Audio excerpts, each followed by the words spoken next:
sanctuary policy prevents the state police from turning over illegals that they apprehend breaking the law to ICE. We're going to change that. And I know we have sanctuary cities, Albuquerque, Santa Fe, with certain provisions that give sanctuary status. The mayors come up to see the old gov, and I'm the gov. They want a little help. Everybody needs help with money these days. Just can have a little man-to-man conversation with the mayors. Mayor, want a little help? Guess what? Let's talk about your sanctuary policy. Things are going to change. You know, you talk about real easy about moving the National Guard down there.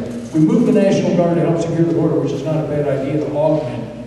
We've got to do it with federalized National Guard, because what a lot of people don't realize is the governor has the authority to activate National Guardsmen. But if you do it without it being federalized, the state's got to pay the bill.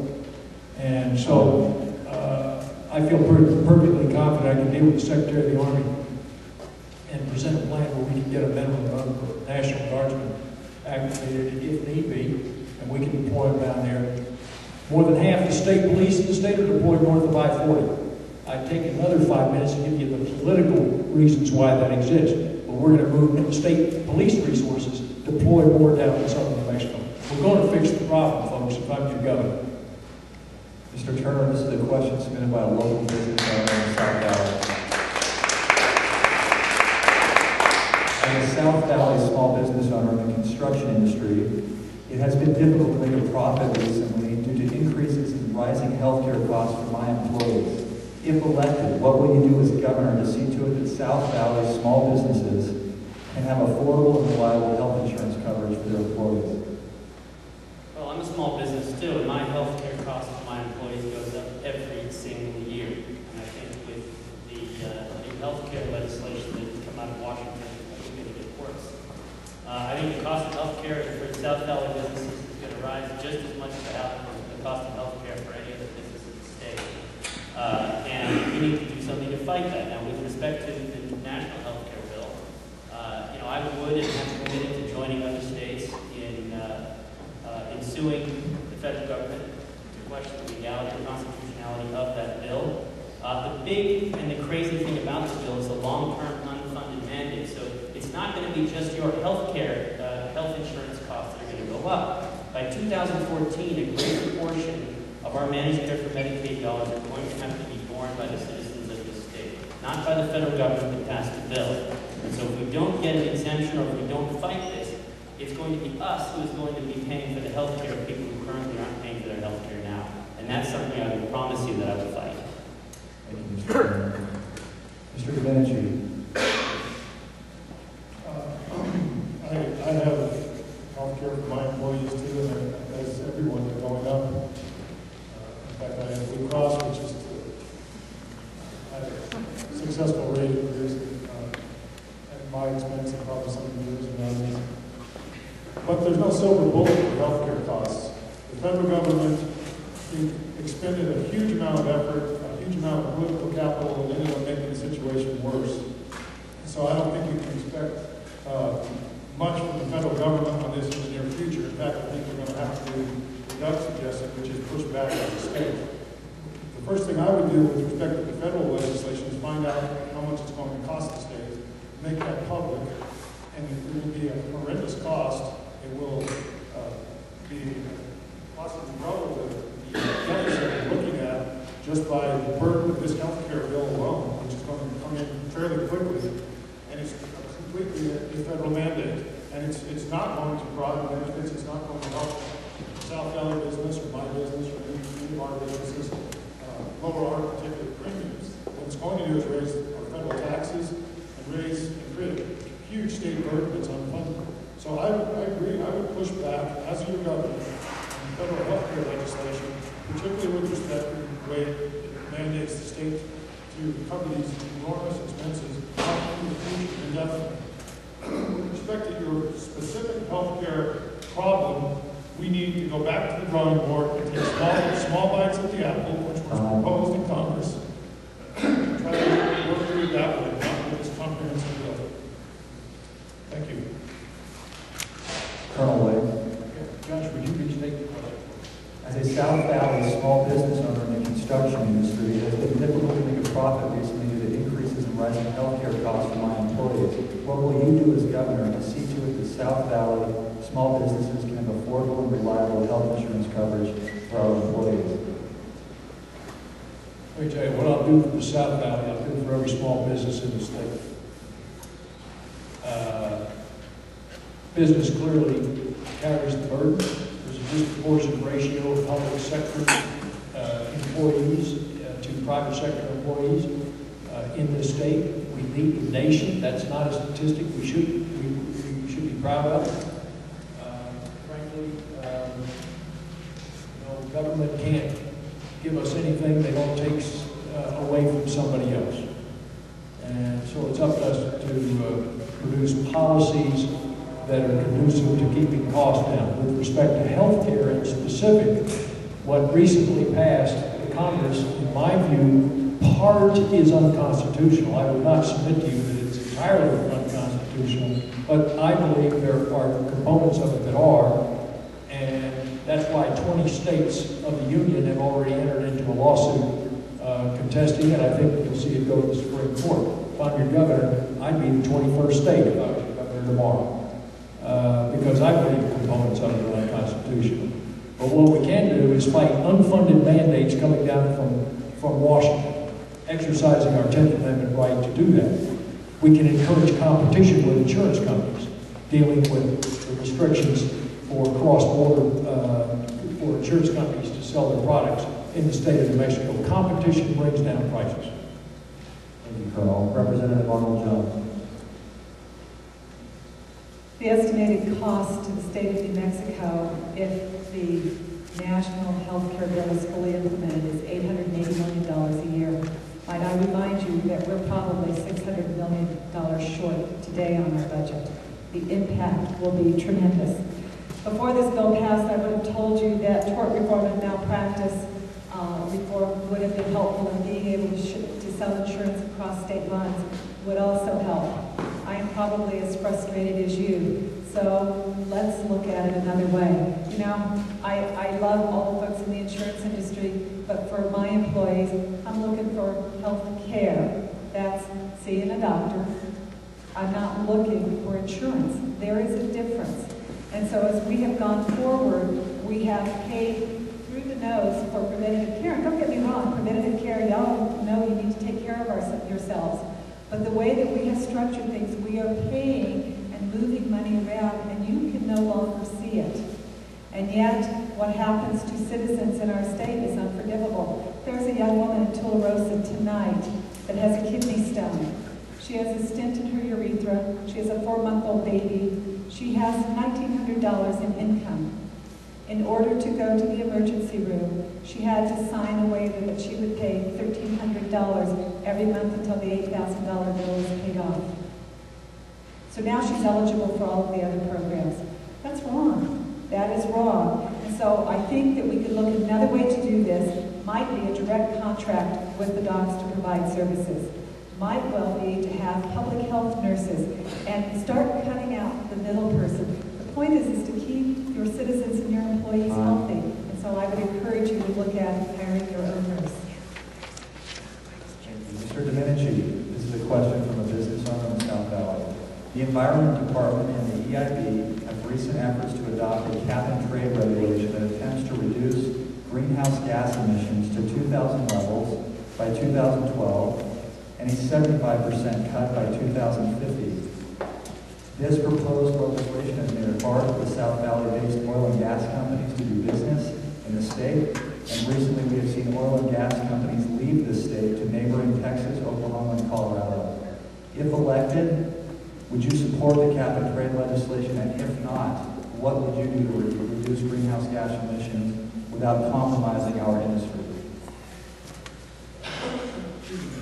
I absolutely would not support that legislation or that regulation or that approach.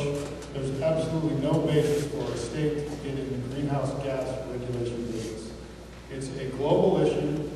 It can't really even be addressed by on a national basis, and we're not ready as a world to address it. We're not ready as a nation. We're certainly not ready as a state. We need to push back strongly from the business community and from the non-business community on these irrational regulations coming out of Santa Fe. This is not just a business issue. This is an issue for you that have children in schools. This is an issue for you who rely on the state for security, the state for transportation. We are not going to be able to provide fundamental services if we continue to allow appointed boards or appointed cabinet secretaries who are not in tune with what we need to do as a state to diversify our economy, to control from what I perceive as a non-scientific basis, to control our economic future. And that's what's happening in Santa Fe. A handful of board members or appointees who report to a very narrow constituency without science are controlling the economic destiny of the South Valley of Albuquerque and of citizens throughout this state.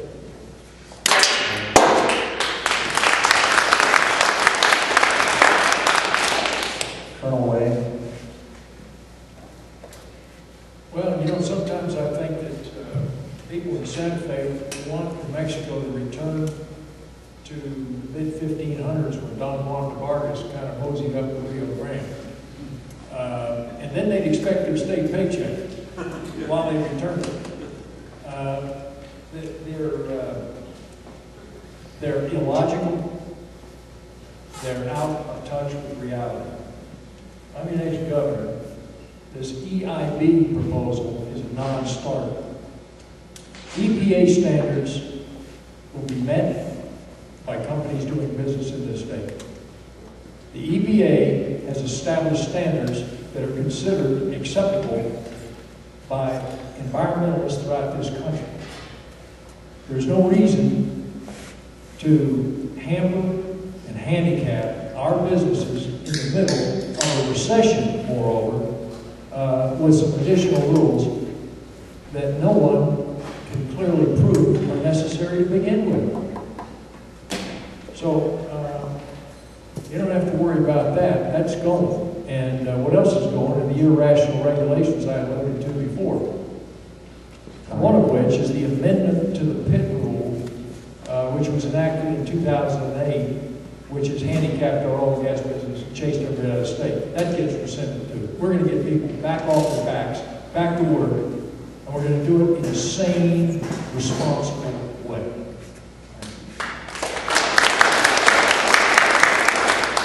Representative Arnold-Jones. I don't want you to think I'm real suspicious, but I might be. This particular rule defies any logic.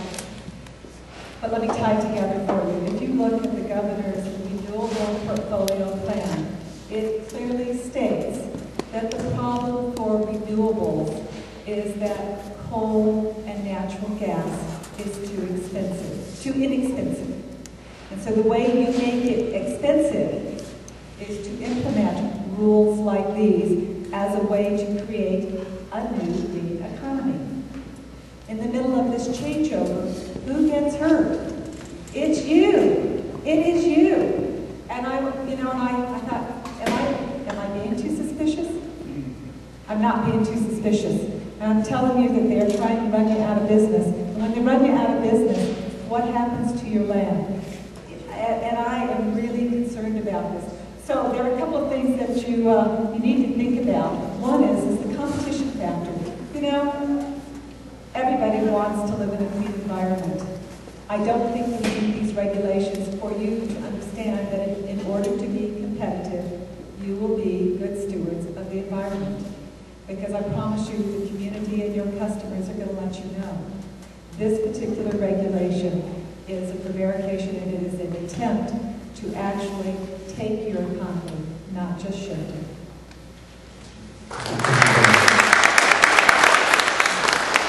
You know, I actually don't think you have to be elected governor yet to take action to stop something like this. New Mexico state-only cap-and-trade bill.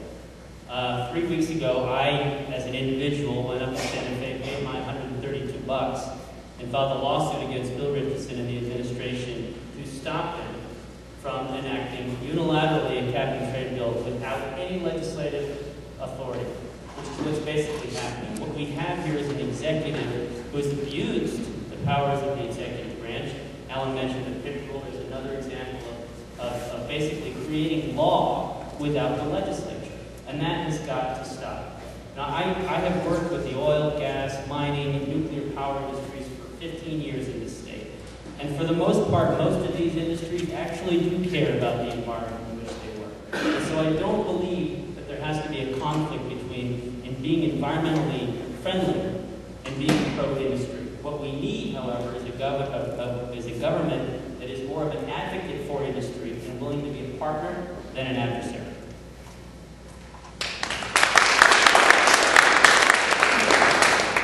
Representative Arnold-Jones, another question from a South Valley businessman. In the South Valley, we have seen cost increases of heating and cooling our homes and businesses that has far outpaced the increase of our salaries taken home. How do you plan on growing the green energy economy in our state while at the same time slowing or reversing the rising cost of our energy bills? It's a complex question, so a couple of things. One, I would do everything to make sure that our natural gas industry is healthy. If it's not, and when we lose our natural gas and we have to ship it back to the states, the costs are going to continue to increase. Our state government has literally driven oil and gas out of the state. That being said, you know, I love some of the new green technology. I'm a technomaniac and I think this is really good stuff, but some of the things that they're doing are not quite ready. And we have underwritten many of the green technologies as a way for you to save money. The problem that you are not seeing is that the taxpayers are paying for it. That doesn't solve the problem.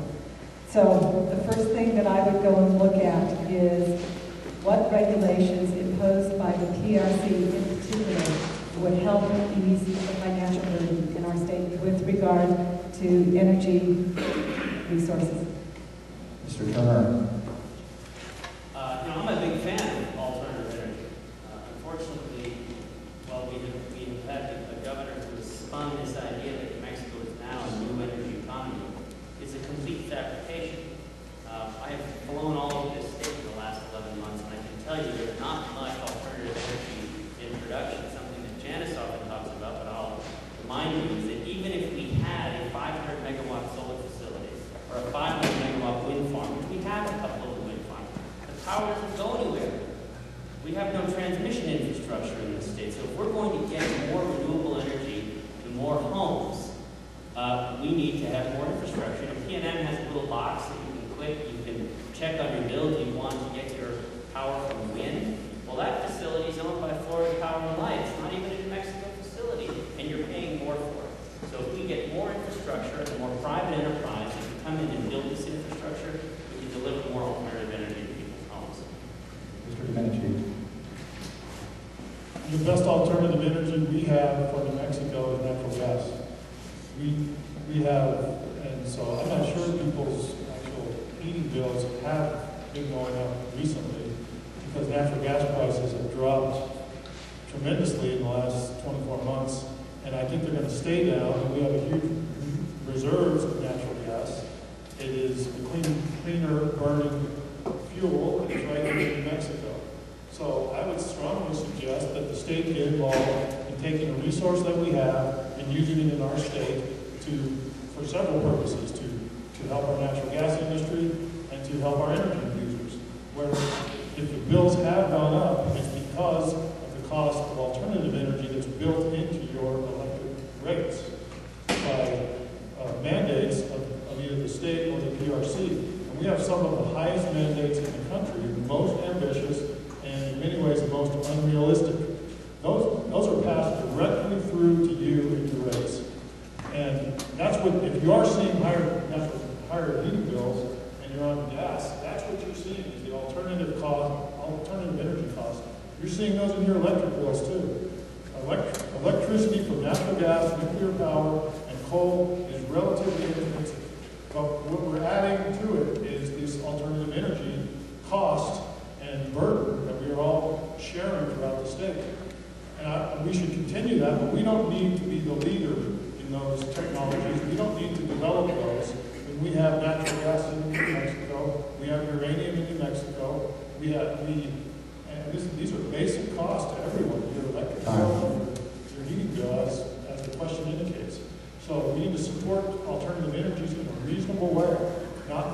some unrealistic, uneconomical, and unknown method. Colonel Way? I agree with essentially everything the other three participants have talked about. Frankly, we need it all. We need it all. 50 years from now, the country's going to look a little different. We've got to transition to 50 years from now. What we are doing right now is placing an unnecessary burden on traditional energy sources at the expense of trying to spin the alternatives as being the near-term solution. And for all the reasons you've heard, they're not the near-term solutions.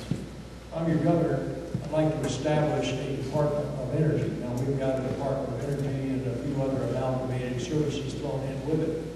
I'd like to create a Department of Energy.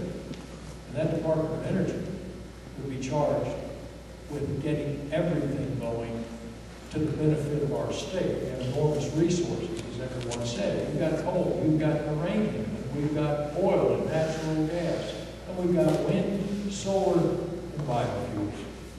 And there may be something else I've overlooked, and if they can find it, that's great. We ought to be developing it all. We ought to make New Mexico the energy capital of the United States. Colonel Way, we're going to stay with you. Tragically this week, heroin has claimed the life of another Albuquerque teenager, Miss Paternoster. Additionally, South Valley children are experiencing high rates of diabetes caused by childhood obesity. If elected governor, what steps would you take to combat childhood obesity and to eliminate drug-related fatalities amongst our children? Well, it's kind of two separate areas, Josh, but I'll try to do my best. One is a result of tragedy. Steve's daughter is obviously a function of illegal drug activities in our state. And folks, I don't have to tell you something. You're going to agree with it. Our children are our most precious resource, and they're our future. And we've got to protect them until they're old enough to take the baton from us. I am going to be, I'll use this word, I am going to be ruthless in enforcing public safety, improving public safety in this state. Part of the problem with weak public safety is that drugs are being produced in meth labs in some of our outlying communities where rural counties don't have adequate sheriff's department to attack the problem. And we're going to shore up the state police with a crime fighting capability that's second to none in the United States, and we're going on offense against this stuff. So that's one part of the problem. Totally unrelated is the childhood obesity problem. There's no question it's a national epidemic. One of the things we can do through the state, because we have control over it, is the influence on what the kids are fed in our schools, where part of the problem exists because they get fed a high-carb, high-calorie, high-sugar diet. Frankly, a lot of bad food. The one thing we can do is influence the school lunch program and what kids are eating. I happen to be a cancer survivor. I live a healthy lifestyle, and frankly, I believe in preventive medicine. I'm going to be very aggressive in that area. Thank you. Representative Arnold-Jones. Again, truly, two questions. You know, part of the reason I got into this race was a group of people in Espanola asked me to go up and talk with them. They used to have a generational problem with alcohol. Now it's a generational problem with heroin. And you know what? We sat and talked and said, what are the answers? But clearly one of the first steps is to aggressively pursue anybody distributing. The reality is you still have the leftovers, just like with this recent death. Anybody who is using, they may not get off by themselves. And so we're going to have to look at some interventions. But limiting the distribution is a good first step. As far as childhood obesity, you know, I'm a fan of working towards discovering root causes. And I also really don't like the government telling me very much what to do. And I'm going to treat you like adults. But you know, when our children, as they're growing up, do not know what a good diet is, then it is time for us to figure out new ways to train new parents so that they understand what's good and what is not good, which leads me into agriculture. You know, we have a precious resource in this state, fresh food, as you all know, in the South Valley. You grow it, the more you consume unprocessed food, the better off you are. It is mixed pieces, and I believe that there is a role for the state government, but certainly there is a role for young parents in this equation. Mr. Turner. You know, I spent a couple hours last week with two EPA agents here in New Mexico who were talking about drug use and drug distribution and some of the challenges they face in the state. And what I learned is that it's not just the meth labs that are, you know, people are cooking meth in parts of the state, but a very, very large proportion of these drugs that our kids are using are coming through Mexican gangs and cartels that are coming up through our borders. And so part of this challenge is being able to tighten down and clamp down on those folks that are bringing these illegal drugs into New Mexico. There are currently 3 Predator drones tooling around along the border. I think we ought to have more of those, quite honestly. They're developed here. It's a win-win for New Mexico. But another problem that we have is our state police has been woefully underfunded. As I understand it, we're losing up to 1 state police officer a month. APD officers make more than many of the state police officers in New Mexico, and that has to change. We have to fully fund our public safety officers, and we have to give them the latitude and freedom in northern New Mexico predominantly to crack down on a lot of the drug dealing and production that's going on. Another area is actually the family. I think that we need to work with parents so they actually get more involved in their children's lives. I think people get involved in drug use for different reasons, but a lot of it, as I understand, is emotional challenges that kids have, and so more family participation in kids' lives is important. With respect to childhood obesity, you know, a large percentage of the obese children in New Mexico come from low-income families who get EBT, electronic benefit cards. I think what we can do is try and govern the kinds of products that they buy at the store. And I think that's something that Alan was referring to. That's something I would certainly engage in. Getting junk food and fast food out of our public school system is also something that we've done, and I think it's a good idea. Mr. Janice. I think as a state, we have an opportunity to emphasize health, and that means personal health and mental health. And I think making New Mexico a healthy place, and that includes essential lifestyle decisions, training, education, information, will affect actually both of these issues. There's certainly a supply side on the drug issue, which requires diligent law enforcement, appropriate resources, and my understanding is similar to Doug's. Much of that drug supply is coming across the border. Some of it is being produced here, so both of those need to be addressed on the production side. But I think, not just as New Mexicans, but as a culture, we have an opportunity to begin to educate ourselves and start with our children. As Alan said, of course they're the most valuable resource. Another thing that is most valuable, probably to all of you sitting in the audience, is your health. Regardless of what your status in life is, retired, working, young, school, your health is something you take very seriously, and as a state, we need to encourage that. We need to emphasize people take responsibility for their health. We need to provide assistance to them in terms of information and preventative ideas, and preventative actions with children, with families, and try to really change this culture of almost self-abuse in terms of what people eat, how they end up. At my age, I had knee surgery last year. Tremendous activity as a child. I wish I wouldn't have necessarily done. People do all kinds of things, and we end up comparing people towards the end of their lives. We need to think about health on a life cycle and let people know what's going on and emphasize diet, exercise, and get back to some of those basics. And I think that will help everyone in the state and make New Mexico a healthy place. Thank you, candidates. We are, take a deep breath. We're going to do a lightning round now. What we are looking for is yes or no answer for an answer in very few words. So it's a skill of politicians to be evasive. We humbly ask that you are not evasive with questions and answers. We're going to start with Mr. Domenici. Let me ask you something first. Yes. Yes. Oh, I'm sorry, yes. Some of us with knee surgeries are like, ooh, ooh. All right, quick break. We're going to do a lightning round and then few questions and then we'll